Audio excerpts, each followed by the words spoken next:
আসসালামু আলাইকুম বন্ধুরা, কেমন আছেন? আমি এনাম, আশা করি সবাই ভালো আছেন। তো আজকে একটু বিরক্ত মানে হচ্ছে যে মানে পিআর নিয়ে আন্দোলন হচ্ছে।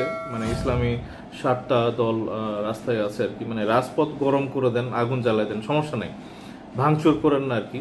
তো আমার মনে হয় যে অন্যান্য যা কিছু আছে করেন, সমস্যা নেই।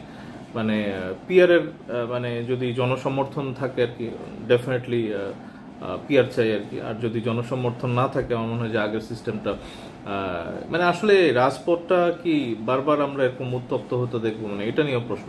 দেখেন আজকের ভিডিওটা একটু অন্য বিষয় নেই, সেটা হচ্ছে যে বাচ্চারা মানে গান গাইবে মানে বাংলাদেশে, এবং এইটা যদি তারা না পারে, তো এইটার চাইতে আসলে দুঃখজনক কিছু নেই আর কি।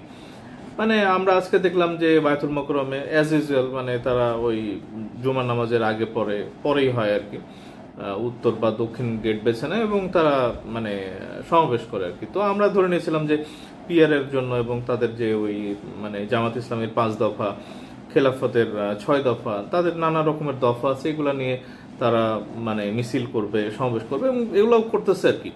কিন্তু মানে তাদের দাবি না শুনলে সরকার পাল্টিয়ে দিবে, মানে এইটা তো মানে সন্দেহ আছে আর কি।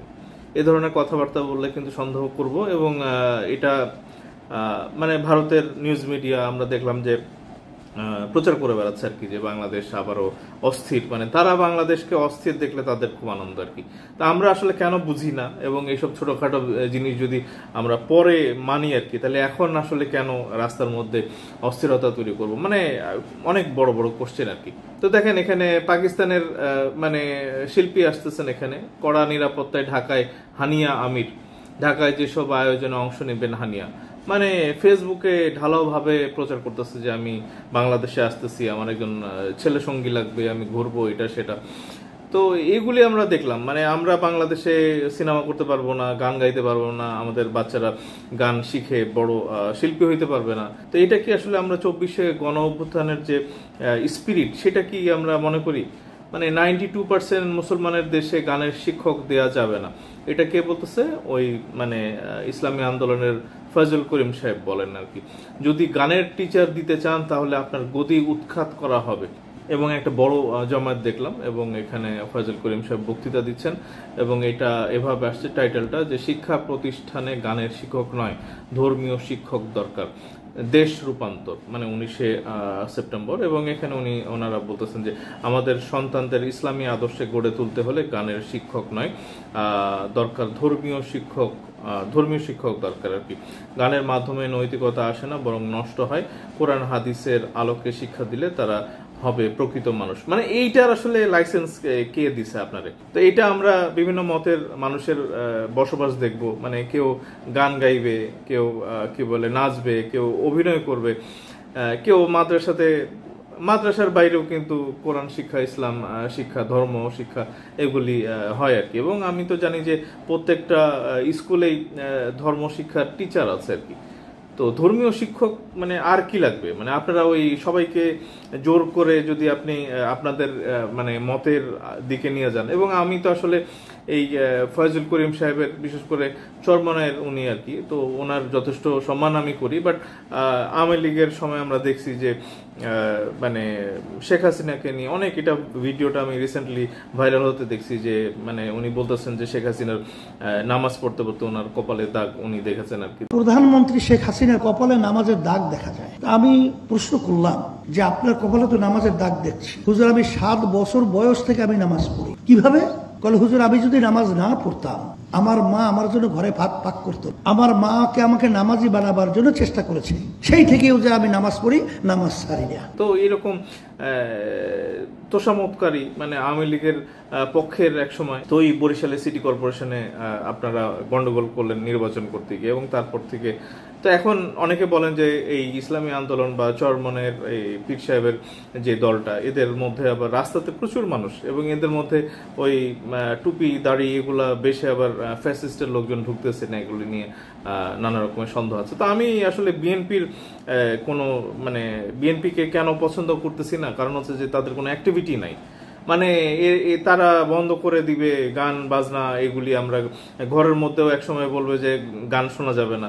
তো এগুলি তো আসলে আমরা কি তালেবান রাষ্ট্র হব? মানে আমি আপনাদের কাছে জানতে চাচ্ছি যে আমরা কি তালেবান রাষ্ট্র হব? আফগানিস্তান পাকিস্তানের কিন্তু একটা আদর্শ আছে, মানে আমরা কখনোই আরেকটা মডেলকে ফলো করতে পারি না আর কি। আমরা যে কারণে ভারতের সঙ্গ ছেড়েছি, আমরা অবশ্যই পাকিস্তান এবং আফগানিস্তানের মডেল যদি আবার বাংলাদেশে নিয়ে আসি, এই রাষ্ট্রের আসলে কিছুই থাকবে না। মানে আমরা সব ধর্মের মানুষ, সব মতের মানুষ এই বাংলাদেশে থাকবো। তো এই কারণেই তো আসলে 71 সালে আমরা স্বাধীনতা নিয়েছিলাম। তো এটা যদি নতুন মানে কি বলে আন্দোলন যারা করতেছেন আর কি, মানে 92% মুসলমানের দেশে গানের শিক্ষক দেওয়া যাবে না, এটার চরম বিরোধিতা করতেছি। এবং অবশ্যই আপনারা কমেন্ট সেকশনে জানাবেন আপনাদের মতামত। এবং মানে ইসলামকে ধারণ করি আমরা, এবং এই ইসলামকে ধারণ করে আমরা চাই যে আমার শিশুটা যেন গানটাও মানে শিখতে পারে, এবং সেই প্রাইমারি স্কুলে যাবে, মানে জুনিয়র স্কুলে যাবে, এসএসসি দিবে, এইচএসসি দিবে, এবং গান বাজনা খেলাধুলা সবকিছু তো থাকতে হবে, ধর্মীয় শিক্ষা। এগুলি ছাড়া তো আসলে একটা মানে সভ্য সমাজ বা একটা শক্তিশালী রাষ্ট্র হিসাবে তো আপনি দাঁড়াতে পারবেন না। ওই ভারত আপনাকে সারা জীবন বলবে যে জঙ্গির দেশ, জঙ্গির দেশ, জঙ্গির দেশ। তাহলে আমরা কি ভারতের যেই কি বলে থিম, তাদের যে আইডিওলজি বা তাদের যে মন্ত্র, সেটা কি আমরা বাংলাদেশে বাস্তবায়ন করার জন্য ঠিকাদারি নিয়েছি?